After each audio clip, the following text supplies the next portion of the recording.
Looking for the right answers to hard and sometimes confusing global events? Look no further.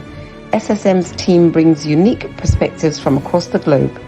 Our in-depth independent reporting is to make you better understand the world as we evolve. In a world where news flies around every minute, you need the ability to relate and connect with what matters and stay up to date. Schengen Story Media News Echoes program is Africans in Diaspora and at Home's leading English news network, one of the most trusted, respected sources for news updates on current affairs as they affect global Africa.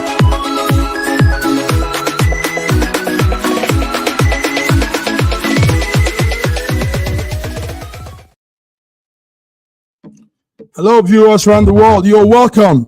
You are welcome to our Friday SSM News Update. My name, as usual, is Godwin Iweajunwa, and I'm here with my coordinators and friends from different parts of the world. Joining me in this beautiful program today is our coordinator in Lagos, Nigeria, Olayinka Raji. Olayinka, good morning. Good morning, Mark. Good morning, viewers around the world. Welcome to our Friday program. As usual, very, very interesting and very, very educative. Yes, Raji. Raji, how is it today in Lagos? With all the news we're hearing, with all the updates we're getting, I hope you'll be able to bring us to speed on some of those occurrences. Lagos is quiet. Lagos is cool now. It's cool. You know that hope springs eternal from the human breast. Nigerians are ever hopeful. Nigerians are ever hopeful. That's a very nice thing to say to kick us up this morning. Okay, let's hope the hope stays on as we move through the week, because what we heard is one of the things we're hearing is the return of petrol price. Petrol price is still not doing the petrol, the PMS, as we call it. So we had the TUC, that agency that handles petrol pricing, Trade Union Congress. We heard they were having some meeting and they are trying to regularize things. Tell us, TUC, petrol price, and all of that. What is the story? What is the new pump rate, Raji? You see, ab initio, the government is too deceitful for my liking. The government is not being open and plain with the people, knowing fully well that the cost of fuel impacts on almost every aspect of our lives. Now, NNPC has put a price of probably 998 naira per liter for Lagos, and it goes progressively up as you go up country, further away from Lagos. Now, I've seen prices going as far as 1,050 naira in some places. But I don't understand how NNPC should even be involved in all this pricing. I don't understand how the government cannot realize that, look, the least you can do for these people, forget about all these subsidy these scams. Please, we are producing this oil from here. We are supplying it to Dangote to refine. There should be some relief for the people. I believe that if the prices of petroleum or PMS came down to as low as 600 naira a liter, there will be a lot of relief across the country.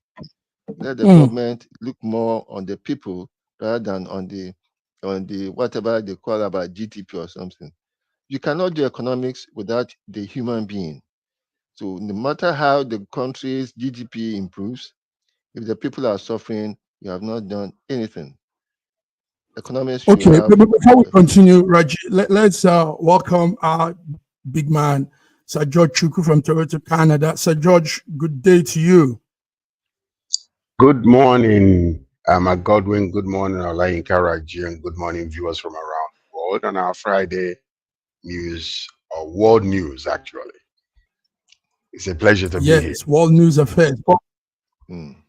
It's a pleasure to have you, Sir George. Thank Yes, Friday is world news, but George, we want to look in our inward also, our home, look the Nigerian news, then we come to the international news. So we're talking the TUC. We're talking about Raji is giving us update on the petrol Price. rates. Yes, the petrol price, the new rate. Because yesterday evening, as at evening time, Festus Osifo, the man you see there, is the TUC president. The TUC is the Trade Union Congress. So they are demanding the return of petrol price to how it was in June last year. So Reggie is the one that can tell us more. He's there. Reggie, so continue, then George will also bring his take. Yes. You know, when you listen to the guy at the TUC, you see the guy as very, very sound, different from the cantankerous nature of the NLC president. This man is very, very sound and very, very deep, and you see his arguments are, in most cases, uh, pure and simple and to the point. And even those he's talking to will know that this we are talking to a knowledgeable man who is not rancorous, but who is demanding what is best for the trade unions.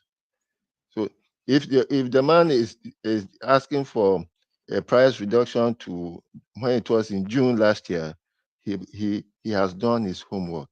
That I think the government should listen to him. Okay, George, you're seeing some of the pictures there. Those pictures are coming out from Lagos. Now, it's sad, George, that we're a oil producing country, crude oil, one vital mineral the world seeks for, and we still go through all this. Imagine the queue, cars and people stay on just to get fuel in a country that produces the fuel. TUC is saying they should bring back the old rates. George, do you think the government will bring back these old rates? Because now Dangote refinery is refining the oil right there in our face. So, I mean, no more those added tax, added everything on the oil. George, tell us, what's your view on this? Well, you see, this is a result of government that is not cohesive, or government that does, it's almost like you have each department, all separated from the rest, and there is no cohesion between all the governmental units. Number one, subsidy removed, they said, which we know is not true. They're still paying subsidy. But the major question we need to ask is, if subsidy is said to be removed and they're still paying subsidy, why is gas prices in Nigeria still the same, so high, almost triple or quadruple to what it used to be? So something is really going on. Something is really going on that the public does not know. And it is, okay, all of a sudden, out of nowhere, there's a gas increase again yesterday, which the whole nation is in chaos. And this is affecting every single aspect of Nigerian life. Even the common little children are affected by this, because when food prices increase because of logistics, because of high fuel prices, it will affect the children. It affects everybody. And this is one of those weaponization of poverty that they are actually using, because you cannot tell me that this man called our president, Mr. Tinubu, who is very intelligent, a sharp individual in his own way, and done businesses all over, cannot be able to put his hand on the table and say, thus far no further, with all what that is going on here. There is something, NLC, TUC, all of these people, they're doing the best they can. Because if you're talking to somebody who is not listening, how would you deal with it? How would you deal with this type of situation? It's despicable. People are suffering, and ever since this government came in, it's been one catastrophic event after the other. There is not one single thing we can hold our hands and say, okay, this is it that is happening. All of a sudden, we're talking about Dangote refinery. Dangote refinery is now refining. We are selling fuel, crude oil to him in naira. Why is the gas price is still increasing? Why are the Something is gas going prices? on that nobody knows Yes. about. And the Why only are people that can answer that question is NMPC. okay? Something is Yes. amiss. We had the TUC man Festus Osifo. Studio would have played us that clip yesterday. He especially telling the government to intervene in the sector by giving also foreign exchange to Dangote at $1 to 1,000 naira. Raji, is that true? He's telling one of the things he said, his lay point to the government is to give the exchange rate of $1 to 1,000 naira so that it will make it easy for the gas price to be regularized. This is what we were hearing yesterday. So, but Raji, do you think $1 to 1,000 naira is good offer? Do you think that will help? Look, before Tinubu came in, the black market rate was about 750 naira. Okay. It was about 750 naira. And now he now said he was going to regularize the whole thing. And the thing went to 1,650. It is abominable. It's abominable. Now, like I said before, the TUC guy is very, very sound, very, very deep. He's not just a trade unionist who rose up from the ranks. This man is deep, and therefore the government should please listen to him. I had suggested that the worst that we could place on the naira should be between 750, which was the black market rate, and 1,020, 1,002, which is what between 750 and 1,000. And I agree with the TUC guy that we should not even put too much emphasis on the exchange rate, but we should make our currency. We should be proud more of our currency than denominating everything we want to do according in dollar rate. We should be more proud. We be prouder of our currency. We should not denominate our currency to the dollar. Yes, we shouldn't. Okay, yeah, that was said well. George, is there anything you want to add? They are Well, asking that you cannot be in international trade, Mhm. because the money we spend is either going to be governed by dollar or by another currency, international currency. So you cannot escape it because you're doing international trade. This is part of diplomacy, international trading. The bottom line to it is when you want to float the dollar, float the naira, and let the market rate, market force be able to stabilize it or deflate it. That is where the problem is. We are instituting policies without thinking about where we are economically.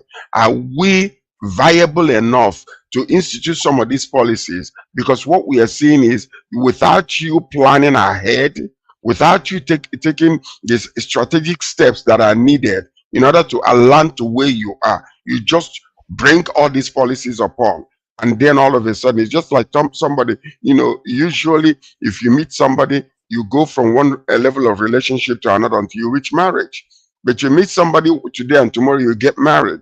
You still got to go back and go through the process of relationship, getting to know one another. And that's what's happening in Nigeria now. So we really need to be careful, because one of the major problems we're having is we're borrowing ideology from all these other successful countries, but we're not borrowing the ways they have arrived to where they are. We want to institute policies without thinking about where are we, how can we go from where we are to reach that point where these policies are working for these other nations. And that's what we are going through right now. But I can tell you something is definitely wrong. And NMPC refuses to answer questions to the nation, because this is the core of corruption in Nigeria. Until NMC, there is a forensic audit in that particular place and reshuffling and going back to the roots and changing the whole narratives and conversation with the NMPC, we will continue to go through this. Now, by the way, you're talking about giving why are we giving Dangote dollars, exchange rate? Is he exporting crude oil? I mean, is he exporting crude oil? Isn't it refined oil that he's exporting? So we are selling we're selling crude oil in naira to him. Why are we giving him exchange rate? Because other countries will be buying crude from refined oil from him, and therefore it's going to balance our trade equilibrium. So I don't know what we're talking about giving him dollars and all that kind of stuff. What is that all about? I think Raji knows understand that more. What they are saying. Raji, can you explain it to us, please? At that rate. Sorry. I don't think that they are looking for a special exchange rate for Dangote. No, I don't think so. Oh, yeah. No, I don't think so. Well, but one of the comments by the TUC man, Festus Osifo, TUC president, is that the government should intervene in that sector by giving the foreign exchange rate to Dangote at $1 to 1,000 naira, not the current price of $1 to 1,600 naira. He said that will crash. What his words said that will crash the petrol price. So if you probably had watched the interview, maybe you understand what he was trying to say. Maybe we can catch up on that. Let's catch up on that later. Let's follow up on that later. I don't think the comparison between the two, the TUC guy and the Labor Congress guy, I don't think that is fair. Both of them are two different departments, although they are mingled together. Now, one might be more articulate, just like the vice president, we can say is more articulate than our president. One might be able to explain himself better than the other. We've seen it happen. When the vice president goes, he can easily talk. People are different in their ways. So I don't think that, to compare the two and then put this one down when they have, two different departments and facing different pressures. No, that's what you did. That's what you did. You're saying that, I'm not putting anybody down. Thank you, Raji. Thank you, George.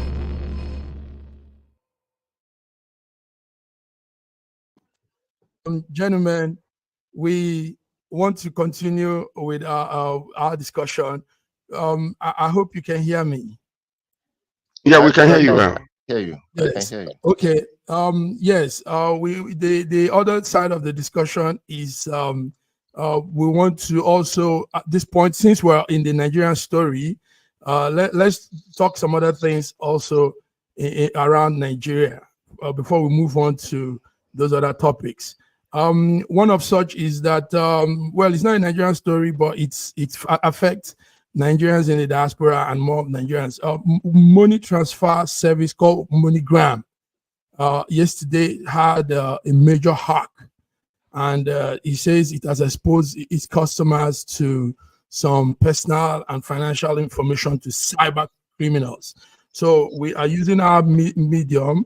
We are using our own medium to say that maybe for now, don't use MoneyGram. Those of us sending money to Nigeria, those of us sending money to different parts of the world, MoneyGram has been hacked. MoneyGram is a money transfer system. But now, yes, they're facing some challenges. Yes. Go ahead. You want to say something, Raji? No. I just whisper. You just echoed it for me. Thank you. Okay. George, I hope you pass the message also on your side there. MoneyGram. Yeah. Anyway, I mean, the issue is what we're doing here is we're being socially responsible by warning people, so that they can actually be able to, if for any reason whatsoever, if it increases and never stops, then maybe we can, they can take a look and change some passwords or whatever the case might be with the banking system that they have with their MoneyGram, so to protect themselves. Because these people, they are just, when they grab your information, they can use it to do all kinds of things, So that's what it is. Where is our guy? As if falling into some hole.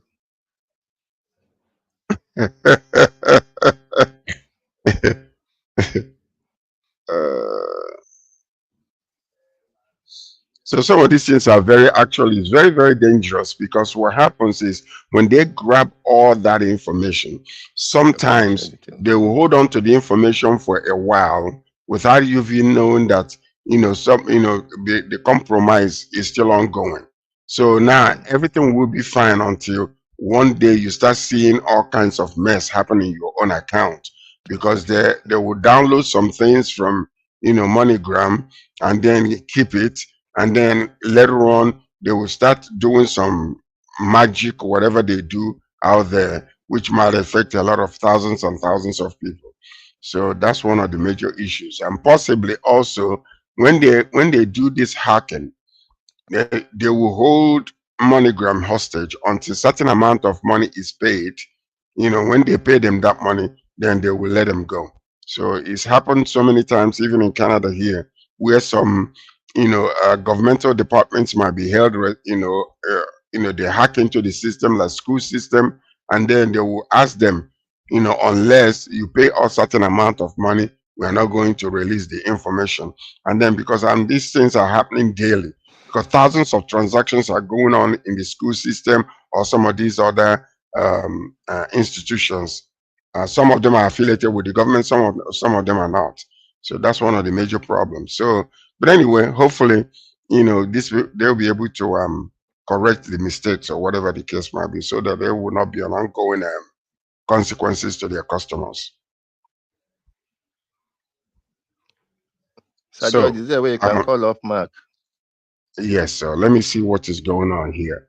But anyway, another issue that we have on hand, accordingly, is let me try to reach out to him and see what's really going on here.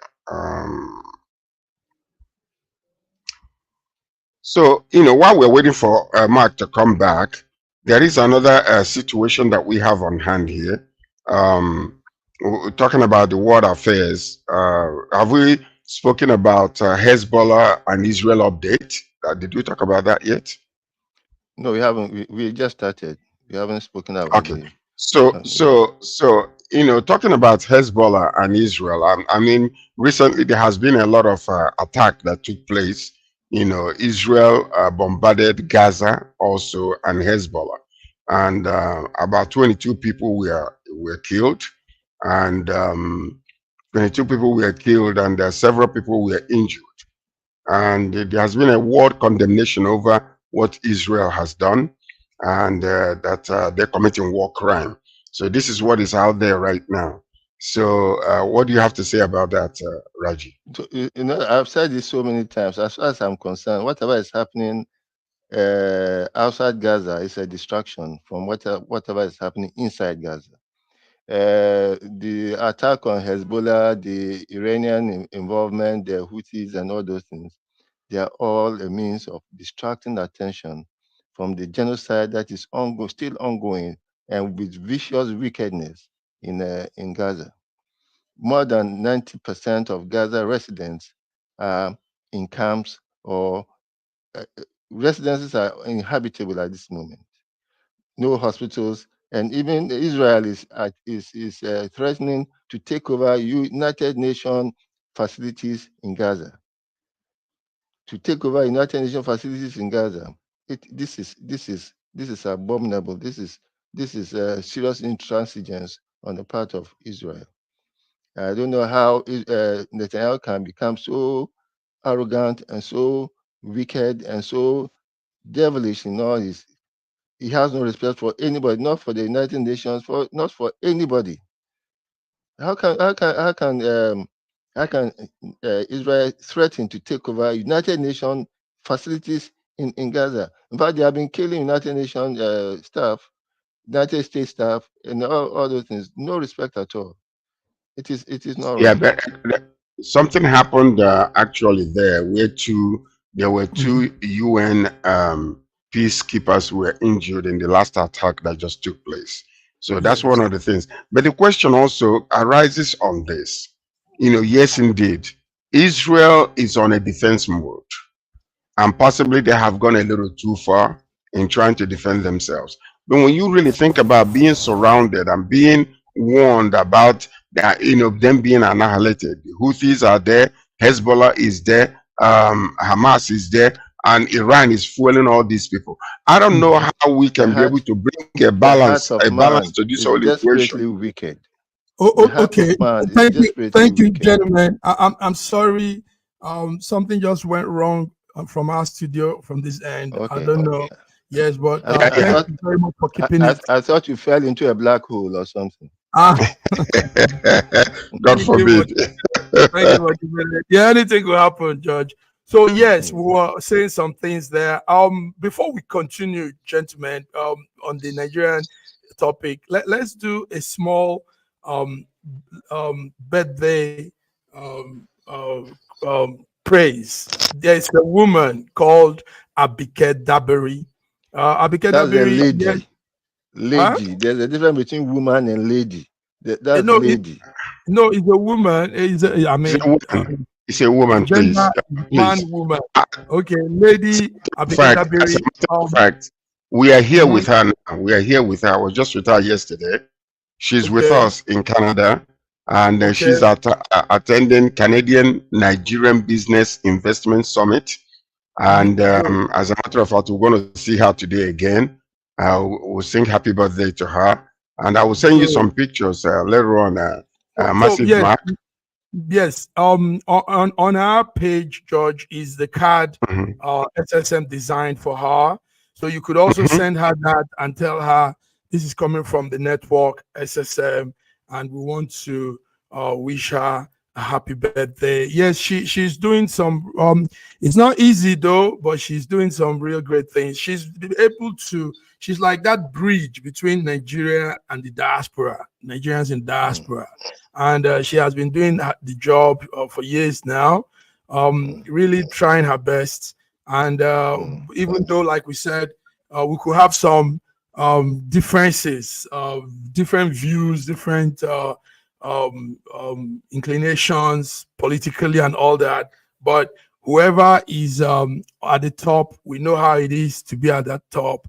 And we also, moments like this, we want to say, keep shining, Abike Dabiri, Madame Abike Dabiri, like he said, lady, and keep wishing you all the best. We wish you a happy 62nd birthday from the network SSM.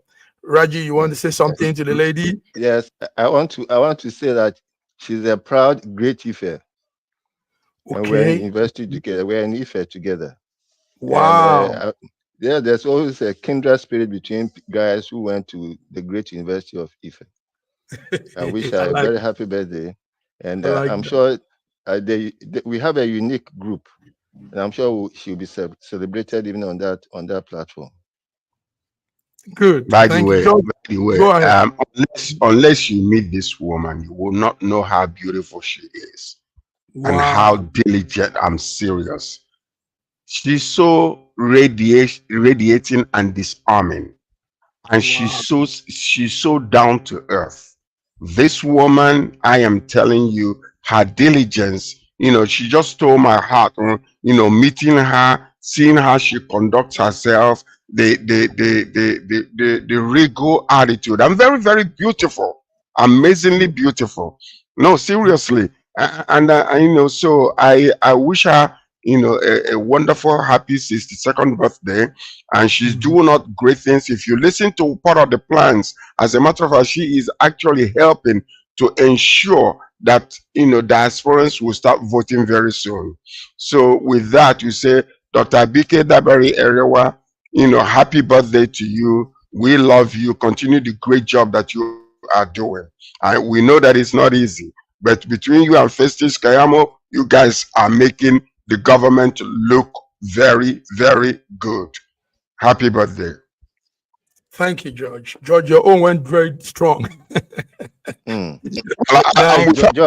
George is meeting for a few days now, and then we're seeing her also today. And then on Saturday we will do the gala night, which I know I'm going to take some pictures and send it so that we'll use it also to congratulate her and wish her happy birthday on Monday. Thank you, George. George is meeting. George is I am smitten. from I am the smitten. Ife woman. Okay. All right, gentlemen. Beautiful. Thank you. Let's go on this small break. We'll be back. We got so much more to talk about. So much more.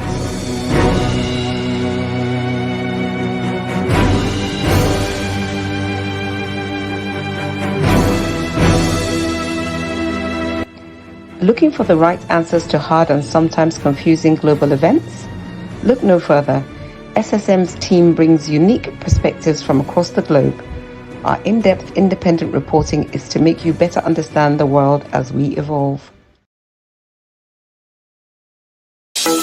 In a world where news flies around every minute, you need the ability to relate and connect with what matters and stay up to date. Schengen Story Media News Echoes program is Africans in Diaspora and at Home's leading English news network, one of the most trusted, respected sources for news updates on current affairs as they affect global Africa.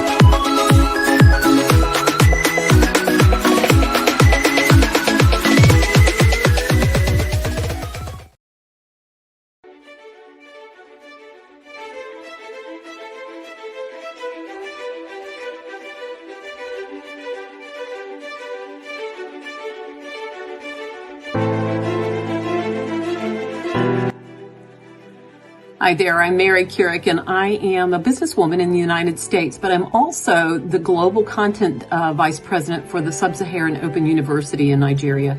I could not be prouder to work with Dr. Osita Anamika and his team on helping to create not just entrepreneurs and skill-based talent that will get out into the workforce and make a living for themselves, but also young leaders. And to that end, with this integrity-rich university environment that's accredited now, and it's just an amazing opportunity for anyone there of any age to jump on board and learn, we want to let you know about a new offering that we have. We have a global governance and diplomacy course now provided by a whole team of people that crosses several countries to put together these resources and lots of great information for those of you who might be on the path toward public service and diplomatic service, NGO leadership, that sort of thing. We hope that you will walk through this open door and enjoy.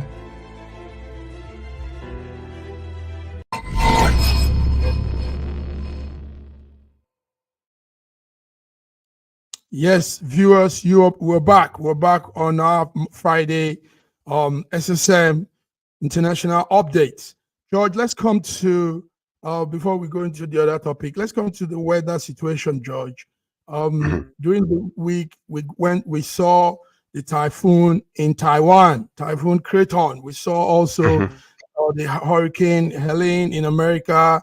And now we hear this Hurricane Milton is ravaging everywhere. 10 people dead so far. It has smashed through coastal communities on that part of Florida. Too many destruction. George, do you have story for us? Do you have update on the hurricane and the weather situation in the United States? Yeah, in Florida area and Georgia and part of North and South Carolina, they have been hit and being terrorized by this weather situation. It's very, very sad. And, they were warning a lot of people, like one of the good things about, I can say about America is they try to evacuate people so that there will not be too much death. But a lot of people are insisting on staying back. And that's what increases the casualties because this weather is indiscriminate. It just hits everywhere and everything. Flattened houses, people are losing their homes, and quite a few number of elders, were being evacuated because, Florida is one of the places where a lot of people retire to after they finish working. So, and that's what's been going on. So, but I think the casualties has been limited simply because many people hit the warning and moved to safer areas. So that's what is happening right now. Many people lost their properties, their houses. The difference between Niger and some of these other places. The way they build their houses is not the way Italians or Nigerians build their houses. We build with cement and brick. but they build with wood mostly.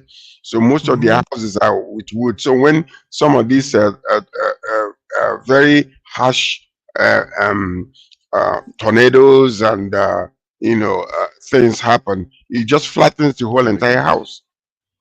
Yeah, hurricanes, and that's what is happening. If such is happening in some of these third world countries where people are building houses with cement, you will not see the casualties. It might take away the top, the zinc or whatever, but the structure will stand. So that's one of the major problems we're having there. Raji, how is Nigeria seeing all of this, and what is happening also in Nigeria with the weather, the environmental conditions? We are quite lucky in Nigeria and mostly in Africa because we don't have tornadoes and hurricanes, and that's very sadly too, even the floods that we can predict, we don't do much about them until they happen. What happened in Maiduguri was avoidable. Could have been seen 2 years ahead because it has happened before and it keeps on happening, and we have prevented it. But rather we wait for it until it becomes an emergency. I hope that our country, our government, the government of states and local governments and countries in Africa will be able to take predictive steps to prevent the devastating effect of floods and on floods and rains on the people. Thank you. So yes, that's it, viewers. The weather condition around the world is not smiling. We saw what happened in Taiwan. We saw what happened earlier on in America. We're still getting through the Hurricane Katrina that was deadliest in human history, and now we are dealing with the Militon. Okay, George, put an eye on the weather for us on that side. George, what about Canada? You guys, how is your weather there? Canada? We are. The God of Canada has been saving us. Yeah, so we're safe here for now. We haven't had any type of a catastrophic. What hits us mostly is fire. Okay. That's what hits us mostly is fire. Yes. So those bushes burning and uncontrollably. So but this time we are safe. Everything is fine with us right here. So thankfully for that, because we can't afford any mess. Okay, still in United States, North America. Let's look at the campaign trail. They say yesterday Obama has joined the campaign trail for Kamala Harris. He was in state of Penn. George, is that true? He's going. Yes, it is. So how do you see that, George? Well, and this is what they're going to add anything to the number of voters. Well, of course they do. They do because I mean, in politics you have parties of interests. You have different groups of people. There are some people that might have voted for Obama that might not want to vote for Kamala Harris, but with his presence, it will kind of touch them. And being a good orator himself, he's able to articulate a little better some of the things that are needed in order for to change people's minds. So it's all about influence. It's all about influence. So I think it will. Yeah, and there are some people, especially in the swing states, the states that are not either Republican or Democrats. So those swing states are very, very important because in most elections they are the ones that determine. Because you will have your core supporters that it doesn't matter whether you rise or fall, they with you. But the swing states are the ones that are very, very dicey. So these are the places where people like Obama, if they go out there, they might bring in a lot of people, change the people that are undecided who to go for. So these are the things, that can happen with that. Raji, do you think Obama's president could add anything to the Democrat winning the presidency come 2026, 2025? No, about its influence in the swing states. I hope not, because I'm a trumpet. I want the trumpet to sound. I want the trumpet to sound. But Obama's presence may help Kamala in some way. In some way, it may look like a black solidarity, but the jury is yet out there. So until November, when we have the elections, we cannot say for sure whether his presence helped or not. But I would have loved Okay. them. I would have loved the Democrats to bring out Hillary Clinton to help with Kamala. I would No, have I loved don't it. think. I No, don't think I so. would I have loved don't to think so see Hillary because Clinton they campaigning for they Kamala they Harris. no the attack they had on her. It could be determined that her presence would even worsen the situation. So we rather You know, you have know, you know, somebody you, who. you should know why I want it now, because it will have a Huh? negative effect on Kamala Harris. Yeah, but yeah. So you want? Oh, so that's the reason why you want. But also, gentlemen, That's the there's reason why. something. Yes. This might. I hope I'm not going to sound maybe like a male chauvinist. There's something about women. Women rarely support themselves. During Hillary Clinton's time, during her campaign, we found out that it was the women that didn't come out to vote for her, even with the numbers, statistics that was put out, because they said if they had more women, more female gender come out for Hillary, she would have won that presidency then. So somehow, apart from the not too good story surrounding Hillary, somehow women find it very hard to collaborate. What do you think, George? Well, it's always been the case with them for some reason. I don't know why. It happens all the time. The reason Yes. I do not know. And that's the major problem there. So, and that's the reason why you see that Obama's presence can actually draw some of those women, for Kamala Harris. And being that he is the first black American president, and this And woman he's is handsome. positioning herself to be the first black Asian, American woman president. That's history being made there, and that history will be made actually. History will be made. It will be Yes, made. it will I be made. know. Olayinka Raji, maybe I will get a flight so that me and you can celebrate when I come to Nigeria over some issue or something. Viewers, we want to hear your comment. Who are you for? Democrats, Kamala Harris, or the Republican Trump and Vance? So who do you want? You could put your statement as the program goes on. Yes, gentlemen, thank you. So part of what we were discussing also is a controversy that has been added to this beautiful event that held last week, the Nobel Peace Prize. Last Monday we were talking about it, but gentlemen, do you know there's a small controversy on that now? And the controversy is that they said the other guy, the two people shared the award, the Nobel Prize. So, Godfrey Hinton. Godfrey, they say, he doesn't.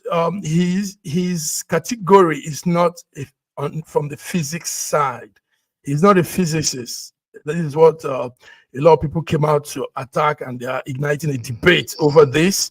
So they say he's not. He doesn't qualify in that space of what he was given, even though yes, he has added to the AI research and development of AI. But this is not the argument. Do you have anything on this, gentlemen? Raji, did you hear Yes. the argument? Even without hearing the argument, I was surprised that the Nobel Prize for Physics will go to people who started AI. AI is not Okay. exactly physics. Yes. So I'm not surprised that people are. Isn't physics science? It's science, but but it's science. But it's science physics. is broader than one aspect. It's a big. Okay, so if let's just say, for instance, that I start a company right now and I'm not really in science, but I'm able to excel and do some inventions and some new inventions and stuff like. No, I'm just asking a question. Sir George, the award is for physics. This award is for physics. It is for physics. Yes, and it has to be for physics, and that is so. It doesn't matter whether you have to be a physicist involved in physics before you could be given that. Yes, not AI. No, AI is not. That's what I'm asking. No, you don't even have to ask anything because you can't give somebody. You can't give the award for say literature to somebody who has been writing a lot of literature in physics. No. So because what I'm saying, sometimes I'm wondering whether it's hair splitting, because this new invention, this new AI situation, they were able to even come in to help even work better than the physicists. When it comes to the inventions and how to be able to, No, I'm just asking. It's a question, because sometimes we have head splitting argument. It doesn't even make any sense. These people invented something new. But George, I don't know. They did not invent anything. Let's they did not understand what anything. Raji is saying. Raji, you see, the thing is putting it in perspective, like we say here every time, putting things in perspective. If you're giving an award to somebody for music, for example, it should be music and not somebody that wrote a book on music. George, do you understand? Does that sound logical? It should be somebody that did music and not somebody that wrote a book on that music. That's more like what Raji said. Raji, is that not so? Category of for Nobel Science is be given to development of the internet and the IT systems and AI. Probably they should have that, but not to give what is due for Amadioha to Shango. There is different categories. Thank you, Raji, for putting that into perspective for us. Gentlemen, Raji, that's a good one. That's a very good one. Let's come to other stories. Let's now come to what's happening in the Middle East. We can't go without updates on the Middle East. Hezbollah's rocket and artillery targeted Israel soldiers during the week. And it's escalating more and more conflict. We thought things would be dying down, but as at Wednesday, there were more shellings, more rockets at the Israel border near Lebanon, and Hezbollah is the one doing this. Now, we know that also a lot of things are happening. Iran, remember the second strike, it sent missiles.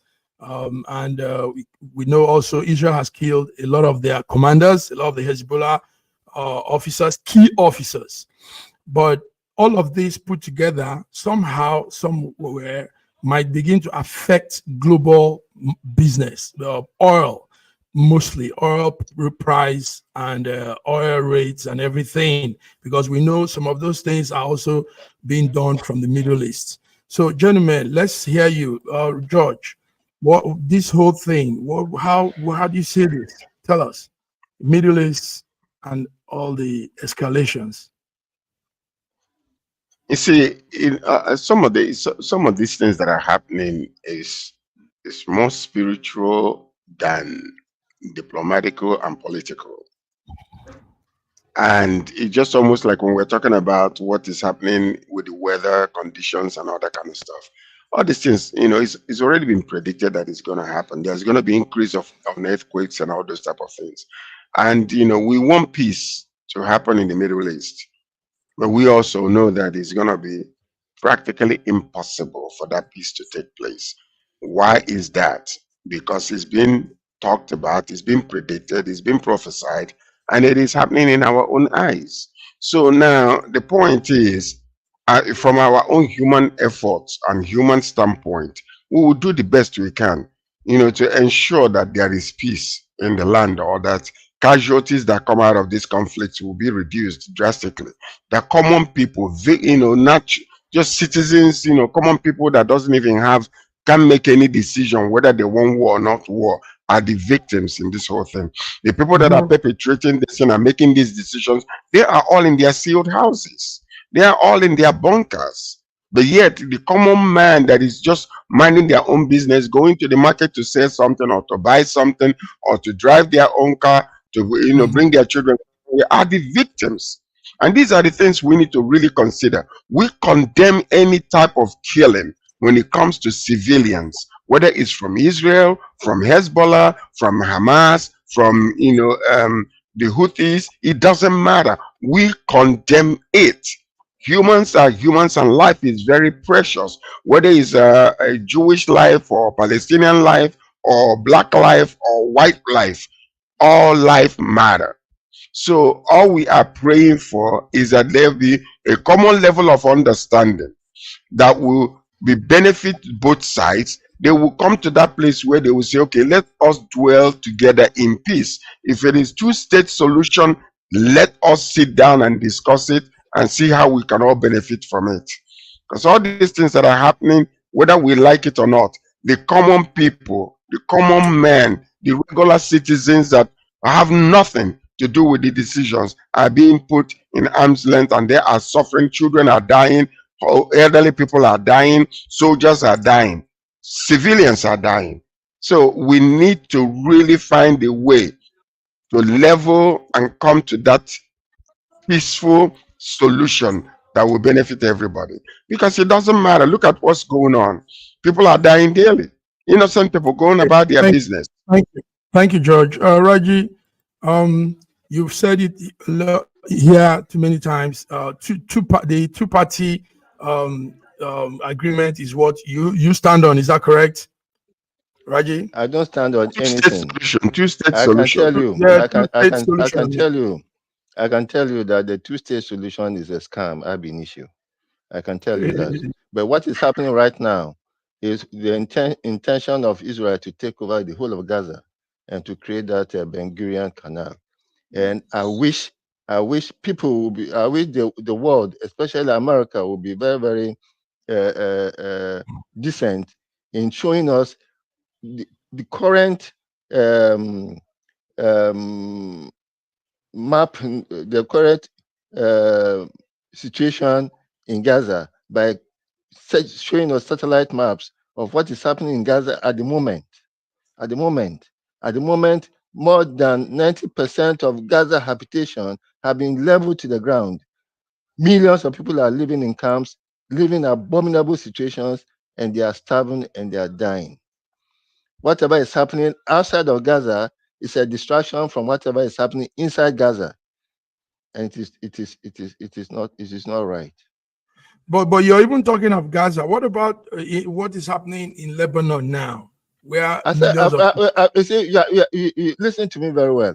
Whatever is happening outside of Gaza now is a distraction from whatever is happening inside Gaza. So what is happening in Lebanon is a distraction. It's a distraction. But who is causing the distraction, though? Who is instituting the distraction is the question. Because if it's not Israel, it's to hold tight. So you can answer. Hold tight. The war in Gaza is taking place. And Lebanon is not involved in that. There's no war in Gaza. There's destruction in Gaza. There's no war in Gaza. Finish my question. Genocide in Gaza. There's no war. Can you please? It's a one-sided deliberate destruction and genocide in Gaza, not a war. Okay, listen to me. Listen. When somebody is asking you a question, pay attention. Listen. Don't listen to. Seriously. Because two people are talking, nobody's talking. Okay, gentlemen, let's move on. Our time is almost gone. We have just 5 minutes. I want you to explain it because people are listening.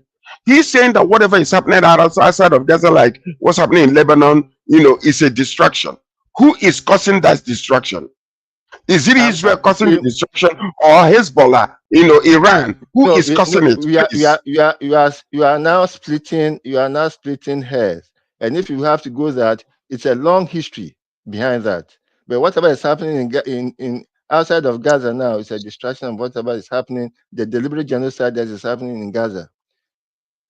Okay. And whoever is causing it is doing it to the advantage of Israel. Like the situation in Gaza in the Middle East, we can never agree together on this issue, even here on this network. Raju will always insist on his opinion, and George will always insist on. So let's move on. Yes, let's move on anyway on that. Let's come to one news that has been holding on to the entertainment world for the past 3 weeks now, and that's the businessman, entertainment man called PDD, Sean Daddy Combs. PDD Daddy Combs is going through a lot now. In fact, yesterday we were following live events at the front of the courthouse where his children. Let's see clips from that, then we'll talk about it. Let's see. So these are his children coming. That's the mother coming to court yesterday, the 10th of October, on hearings of what further situations will be coming up. So that's the mother coming in. And the children also, PDD has 7 children, 4 girls, 3 boys. Okay, so what we heard yesterday at the court, we heard that his hearing will be coming up next May 2025. We as you all know, he's been charged with a host of sex trafficking offenses, racketeering offenses, following that his September 16 arrest. So it is alleged that he has done so many things, and a lot of people are coming out to also add to the accusation on him. So PDD, businessman, rapper, hip hop man, age 54, is going through this situation. Yes. So George, I know you have your opinion on all of this. Some people are saying it's something different. Some people are saying it's a target on a black man that is doing fine. But there are allegations and there are evidences also to prove those offenses. So what do you say, George, to this? What I say is, when enemies are surrounding you around, you must be very vigilant. When you know that you are a target because of race, religion, or whatever, you gotta be very careful. Just because you have amassed riches and money does not mean that you can escape. Sometimes that money can save you, but sometimes it might not. Sometimes position can save you, like saving Trump, but sometimes he might not. But as a black man, and we all know where you are, who you are, and the kind of history that we have behind, racism and discrimination and all those type of things. So that's the reason why, there are certain people that you gotta be very, very careful in what you do, how you do it. You can't just, arbitrarily go and put yourself in arm's length when you know that certain things can happen with certain race. It is okay, or they will allow it and they will look the other way. But when it happens with you, you become a target. Be careful. That's all I can say. Thank you, Raji. The law is the law. Yes. Thank you, George. Yes, Raji, go ahead. Every person in the eyes of the public, there's something about that person that can be brought out to nail the person if the society wants to nail you. One should be very careful when you are in the eyes of the public. every icon has a clay foot. And it depends on the society where they want to expose your clay foot or cover it for you. I pray that PDD will be saved from whatever sins he has committed in the past, and then if he has to pay for it, so be it. But for his accusers to wait for so long, and then for them to now start coming out of the woodworks, say something about a vendetta or a planned invasion of him. But that's not saying that he's innocent. No, you can hardly ever prove your innocence unless you are very lucky. You can hardly ever prove your innocence unless you're very lucky. On this note, guys, thank you. Yes, we've come through. The week has been interesting. Viewers, thank you for staying on with us from Monday till now. We've been bringing updates in different shades, corners, different angles of thoughts and opinions. George, thank you. Remember to be at the event with Abike Dabiri on her birthday, and let's see some clips from that, George.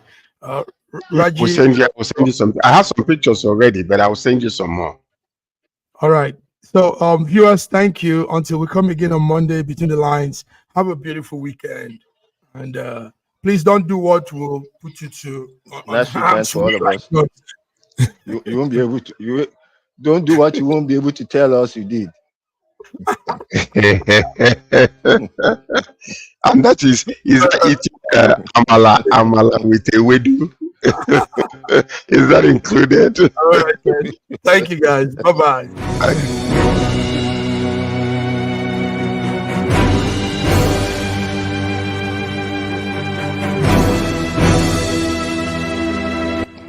Looking for the right answers to hard and sometimes confusing global events? Look no further. SSM's team brings unique perspectives from across the globe. Our in-depth independent reporting is to make you better understand the world as we evolve.